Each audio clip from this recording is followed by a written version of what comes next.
জামিউত তিরমিজির হাদিস নাম্বার 2307 عن أبي هريرة رضي الله تعالى عنه قال قال رسول الله صلى الله عليه وسلم أكثروا ذكر هادم اللذات يعني الموت। নবী করিম সাল্লাল্লাহু আলাইহি সাল্লাম বলছেন, আকসিরু, তোমরা অধিক পরিমাণে, যিক্র, তোমরা জিকির করো, স্মরণ করো, তোমরা নিজেরা প্রস্তুতি গ্রহণ করো, হাদিমিল লাযযাত, তোমার সকল স্বাদ, সকল স্বপ্ন, সকল পরিকল্পনা নষ্ট করে দেয়, ইয়ানিল মাউত, আর সেটা হচ্ছে মাউত। আপনার অনেক স্বপ্ন আছে, যখন মৃত্যু চলে আসবে স্বপ্নের জায়গায় স্বপ্ন থেকে যাবে, আপনার জায়গায় আপনি চলে যাবেন। সঠিক সফলতা কোথায়, আসুন আমরা আল্লাহর কোরআন থেকে জানার চেষ্টা করি। আল্লাহ সুবহানাহু ওয়া তাআলা পবিত্র কোরআন মাজিদের 3 নম্বর সূরা আলী ইমরানের 185 নম্বর আয়াতে বলছেন, কুল্লু নাফসিন যায়িকাতুল মাউত ওয়া ইন্নামা তুওয়াফাউনা উজুরাকুম ইয়াওমাল কিয়ামাহ فمن زحزح عن النار وأدخل الجنة فقد فاز وما الحياة الدنيا إلا متاع الغرور।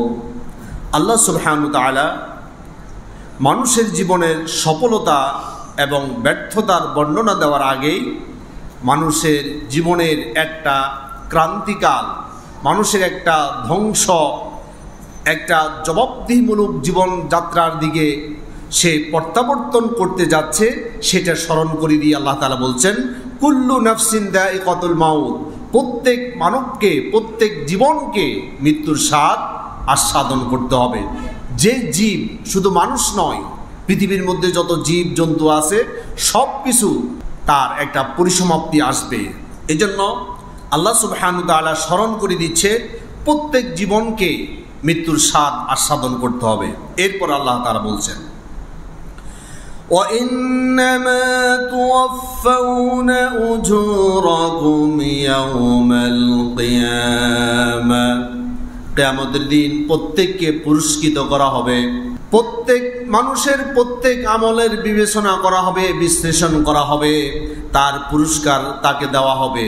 সে যদি ভালো কাজ করে, ভালো কাজের জন্য জান্নাত দান করা হবে, আর যদি সে খারাপ আমল করে থাকে তার জন্য শাস্তি স্বরূপ জাহান্নাম তাকে দেওয়া হবে। এবার রব্বুল আলামিন বলছেন, فمن زحزح عن النار وأدخل الجنة فقد فاز فمن زحزح عن النار, যে ব্যক্তি জাহান্নাম থেকে পরিত্রাণ পেল, জাহান্নাম থেকে মুক্ত হলো, ওয়াউদখিলাল জান্নাতা, এবং জান্নাতে প্রবেশ করলো, ফাকাদ ফাজ, সেই হচ্ছে সফল কাম। সুবহানাল্লাহ। তাহলে প্রকৃতপক্ষে সফলতা কোথায়? জাহান্নাম থেকে মুক্তি, জান্নাতে প্রবেশ করা। জাহান্নাম থেকে যে ব্যক্তি মুক্তি লাভ করতে পারল না, জান্নাতে সে তার ঠিকানা করে নিতে পারল না, সে কোন দেশের প্রেসিডেন্ট, কোন দেশের হর্তাকর্তা, কত তার কর্মী আছে, কত তার সৈন্যবাহিনী আছে, তার কত ক্ষমতা আছে, এগুলো কোনো কাজে আসবে না। এরপর আল্লাহ তাআলা বলছেন, ওমাল হায়াতুদ দুনিয়া ইল্লা মাতাউল গুরুর, এই দুনিয়ার হায়াতটা হচ্ছে তোমাদের জন্য একটা ছলনাময়, একটা প্রবঞ্চনাময়। এই দুনিয়ার হায়াত, এটাকে দেওয়া হয়েছে একমাত্র পরীক্ষা স্বরূপ। আল্লাহ তাআলা দেখতে চান কে ভালো আমল করে, কে মন্দ আমল করে। আসুন আল্লাহর কালাম থেকে শুনি। রব্বুল আলামিন বলছেন 67 নম্বর সূরা মুলকের 2 নম্বর আয়াতে বলছেন রব্বুল আলামিন, আল্লাযী খালাকাল মাউতা ওয়াল হায়াতা লিয়াবলুয়াকুম আইয়ুকুম আহসানু আমালা ওয়া হুয়াল আজিজুল গফুর।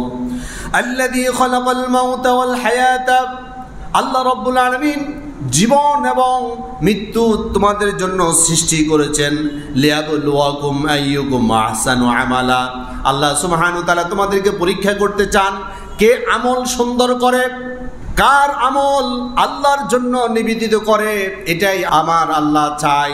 এই জন্য হায়াত এবং মাউত এই দুইটা বিষয় আল্লাহ সুবহানাহু ওয়া তাআলা সৃষ্টি করেছেন। এই জীবন উপভোগ করতে হবে একমাত্র আল্লাহর দেওয়া বিধান অনুসারে। নিজের মন মতো খেল খুশি মতো এই জীবন উপভোগ করার আল্লাহ সুবহানাহু ওয়া তাআলা বান্দাকে কোনো ধরনের অধিকার দেয় নাই। কেউ যদি এই অধিকার চর্চা করে তার হবে অনধিকার চর্চার নামান্তর। আল্লাহ সুবহানাহু ওয়া তাআলা চাই বান্দার প্রত্যেকটা কর্ম হবে আমার জন্য। কার জন্য ভাই? আল্লাহ তাআলা বলছেন ইন্না সলাতি ওয়া নুসুকি ওয়া মাহইয়ায়া ওয়া মামাতি লিল্লাহি রাব্বিল আলামিন।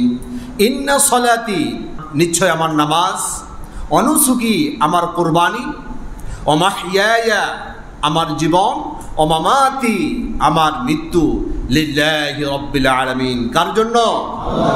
আল্লাহর জন্য।